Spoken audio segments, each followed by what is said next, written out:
Good afternoon, everyone. I'm Karina Garland, Labor's candidate for Chisholm, and I'm so delighted to have such a wonderful team here from Federal Labor with me today. Higher education is really important to this community. We have 2 universities, TAFE campuses, and the community knows that higher education and vocational education doesn't just offer opportunity to build a better life, but it also is so important to our local economy.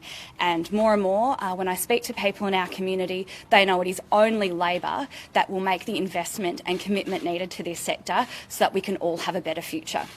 Anthony. Well, thanks very much, Karina. And it's great to be back with you here in Chisholm. You are a fantastic candidate and will make a great member after May 21st. There is a cost of living crisis under Scott Morrison. He's presided over a circumstance whereby we have had no real serious wage increases for 10 years, for almost a decade of this government. And we've had, in the last year, a reduction in real wages. We also have rising inflation, and yesterday we saw rising interest rates. The combination of low wage growth, rising inflation and rising interest rates is putting real pressure on working families in the suburbs and the regional towns of Australia. And Scott Morrison seems to think that people have got it easy in this country. Scott Morrison has an excuse for everything and a plan for nothing. He wants to always take credit when things are going well, but never accept any responsibility when things aren't. Labor has a plan for growth, but growth in a way which doesn't add to inflationary pressure. That's why we've targeted areas such as education, whether it be early education through childcare that will boost workforce participation, that will boost productivity, whether it be schools or right here at this TAFE with 465,000 fee-free TAFE places in areas of skills shortage, or whether it be the 20,000 additional university places. One of the big chasms that's there in Australian politics is on the area of education, whereby Labor understands that education is about opportunity and aspiration, but it helps not just individuals, it helps the entire country. We need to compete in this globalised world based upon how smart we are, not trying to drive down wages. And the thing about this government is that low wage growth was a key feature of their economic architecture. They themselves say that. They're oblivious to the pressure which working families are under. Labor has a plan, whether it be for cheaper childcare, cheaper electricity prices, investing in new industries, making sure that we have our National Reconstruction Fund, creating new industries and new jobs, new energy apprenticeships, of which we will have 10,000, fee-free places in TAFE, additional university places. This is all about growing the economy in a way that doesn't add to inflationary pressure. It's all about cost of living. And Australians, when they cast their vote on May 21, can think about this. Is this as good as it gets? Because a government that goes into its 4th term doesn't get better. They just get more out of touch, more complacent, more arrogant, and that's what we've seen from this government. I'd ask Tanya to add. Thanks so much, Anthony. My dad was a plumber and gas fitter, and it was a great job. It was a job that enabled him to support a family.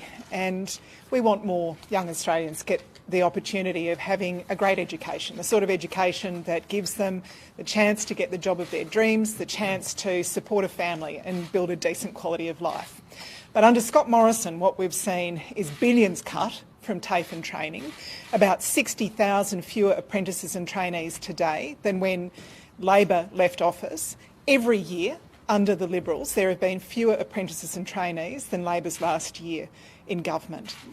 The consequence of this is a national skills crisis that is Scott Morrison's fault.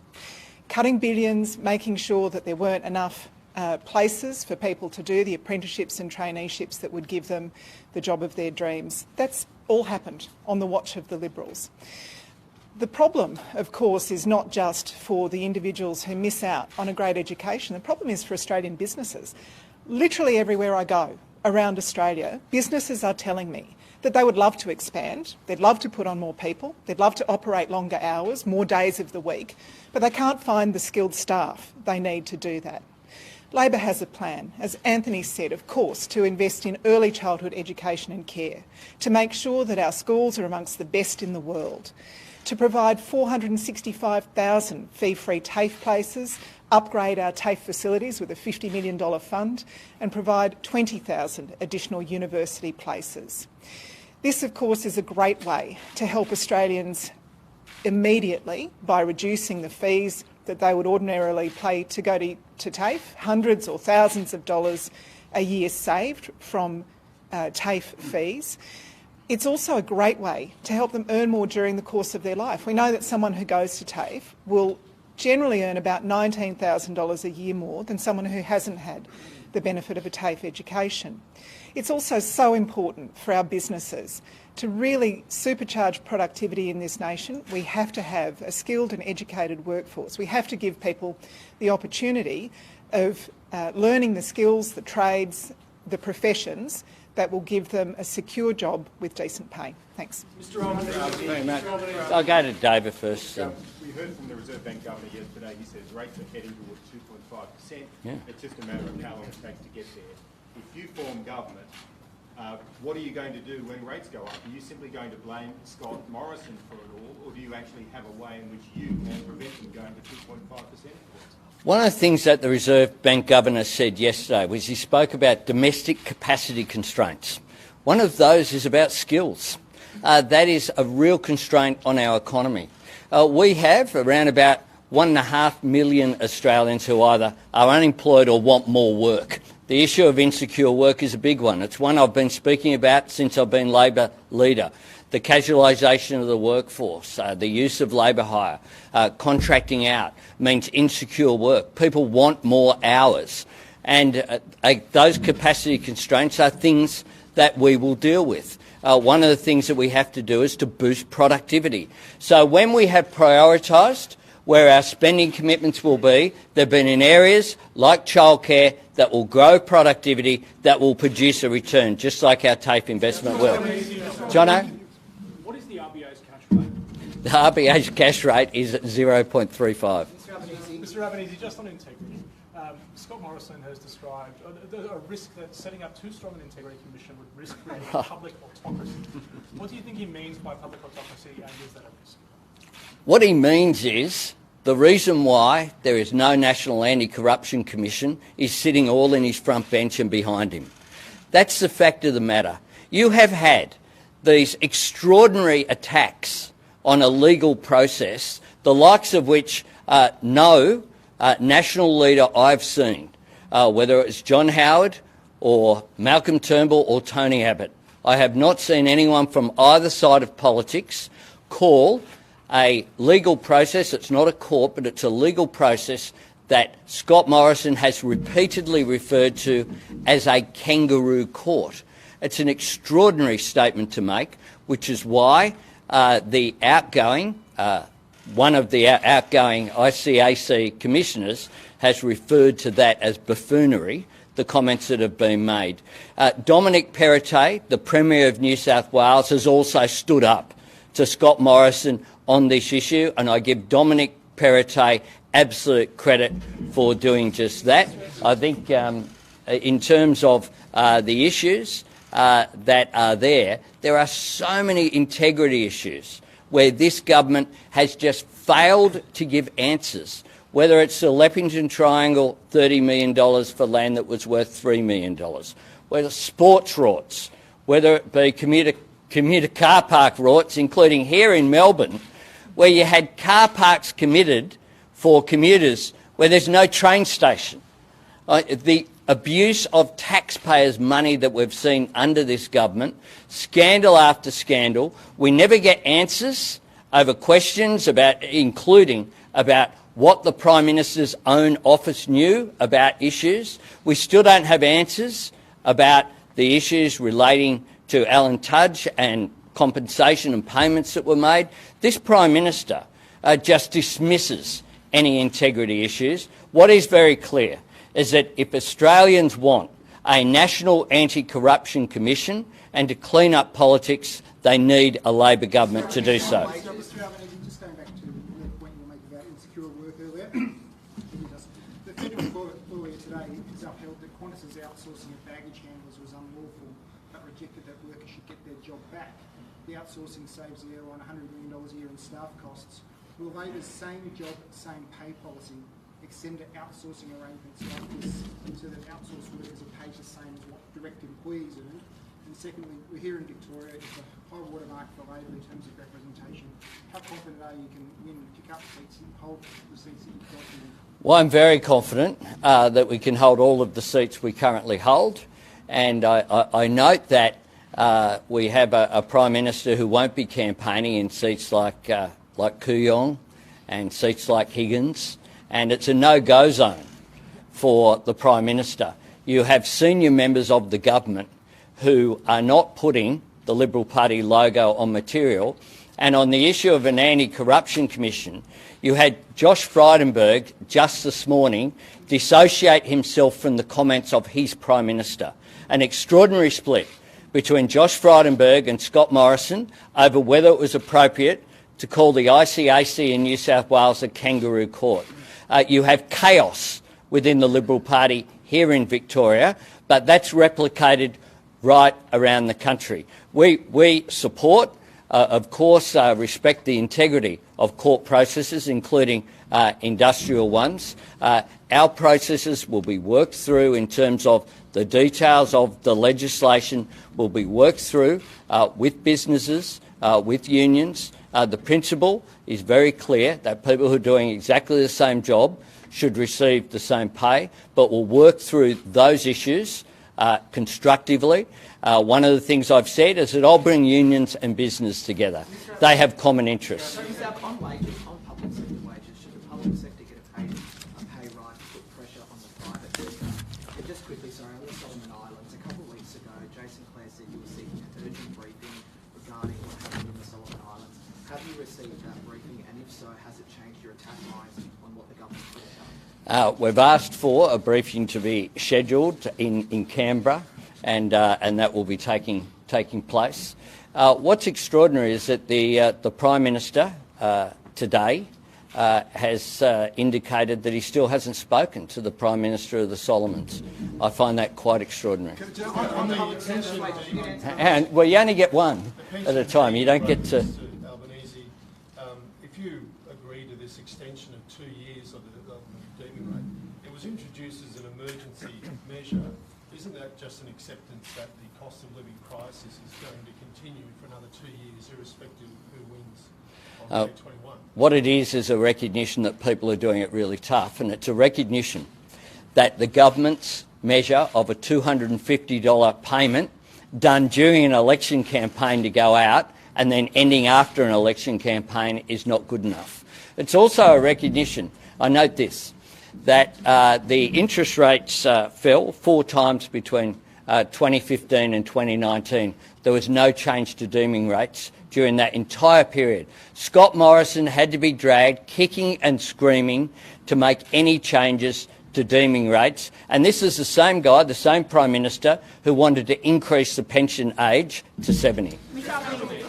On the gender pay gap, there's currently a 28% difference between men and women when it comes to super when they retire. Yeah. Has Labor got a plan to address that difference? We sure do. It's called our childcare policy.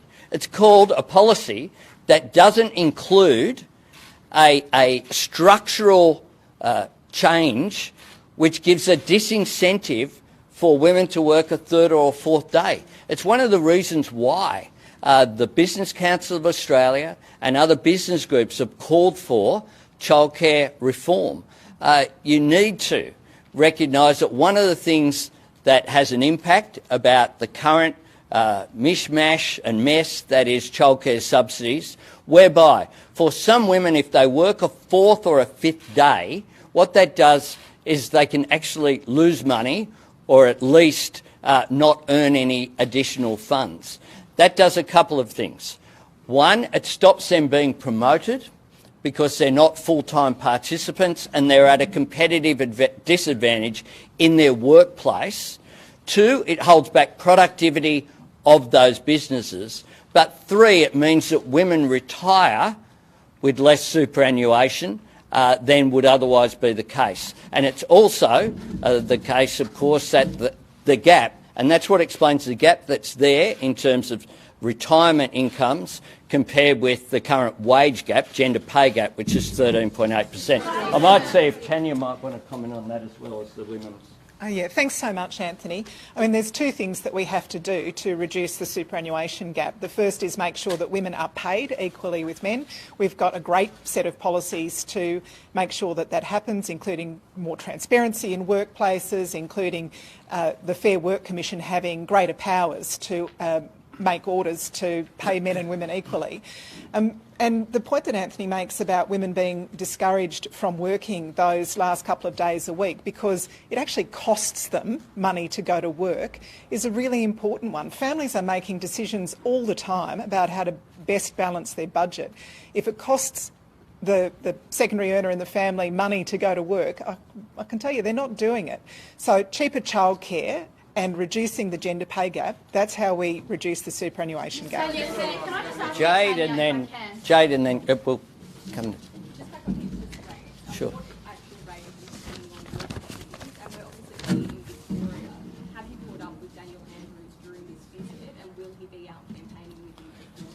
I've been here for about an hour and a half, which you would be aware. And during that hour and a half, I assumed the Victorian budget, because it was handed down yesterday, that Parliament's sitting this week. I certainly will be campaigning with Daniel Andrews during this campaign. Yep. Yep. Yep. You only get to ask one. Yep. Yep. Yep. Yep. Just further on the Solomon Islands, Manasseh Sukhabare has again hit out at Australia, saying that referring to the Solomon Islands as our backyard is offensive. Should you win the election, what is your first order of business in terms of repairing that relationship with the Solomon Islands? Well, we'll show respect to all the Pacific family. Yep. Jules, just a question from Kat. Sure. Have you been shafted from the and is your appearance here today an effort to put those rumours to bed? Well, we're here today talking about education, which is my portfolio, and I've been travelling around the country working very hard for a Labor win. I visited more than 20 marginal seats so far. I'll keep doing that. I don't know how many media events I've done. I think last count about 30 of them. And can I tell you one thing? Not a single person has stopped me in the street and asked me the sort of question that you just asked me now. You know what they're talking to me about?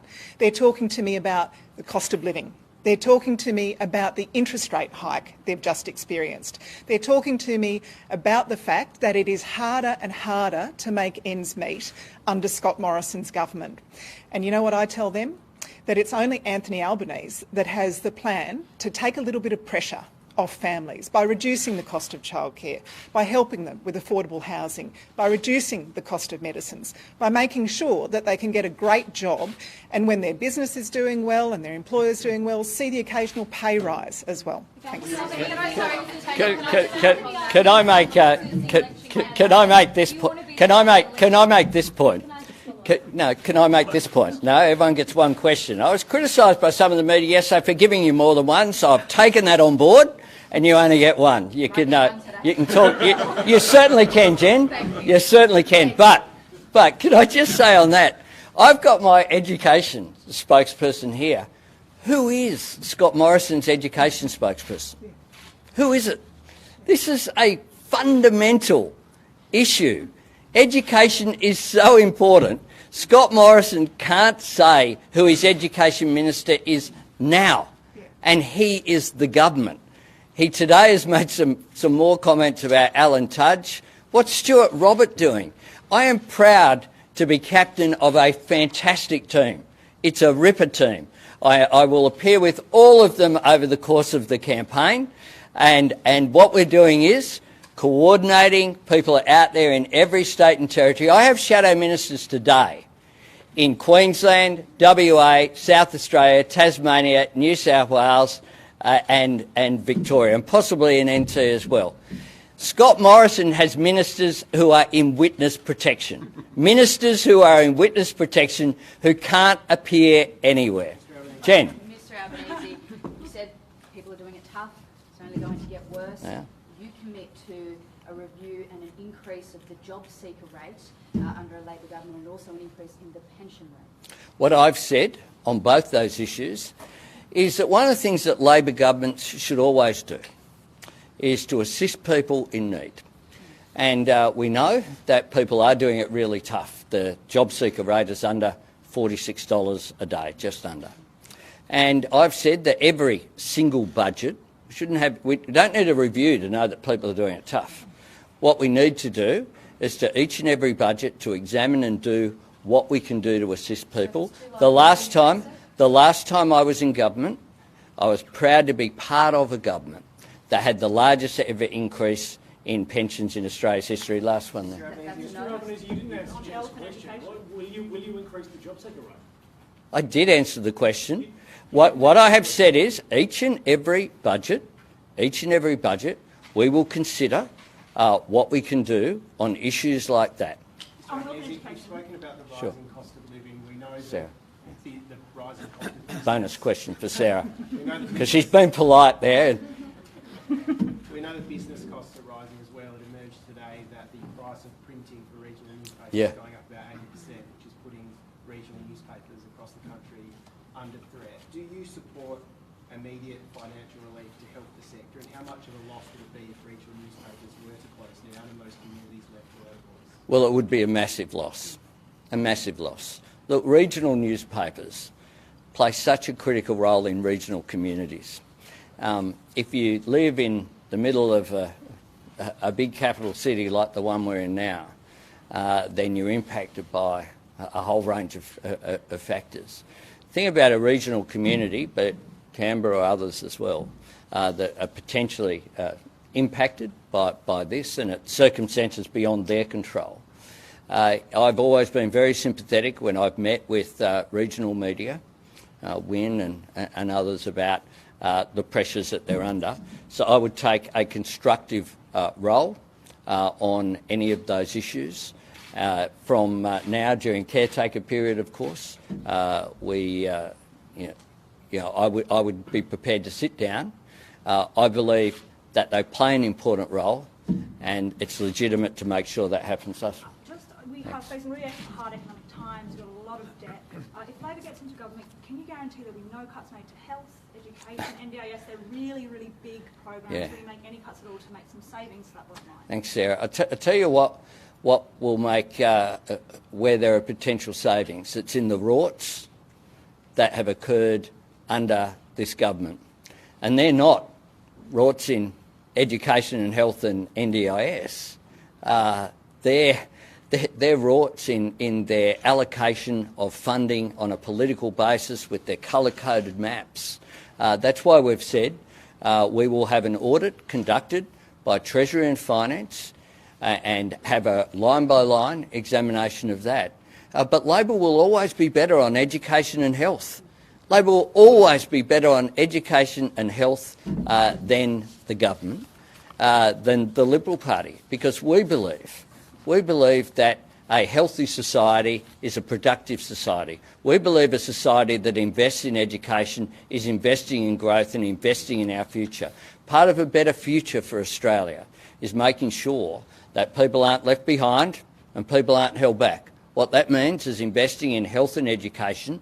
We've put forward during this election campaign, if you look at our priorities, including here in TAFE, in universities, in early learning, the commitments that we've made in health are all about improving the system. When it comes to the NDIS, we've had a comprehensive plan announced by Bill with 6 points. One of the things we want to do is take pressure off people who either have had their funding cut or are worried their funding will be cut as well. Take away some of that bureaucracy, the money that's been spent attacking people essentially, and their packages on the NDIS. I think Jason might want to just add something. Sure. Very last one.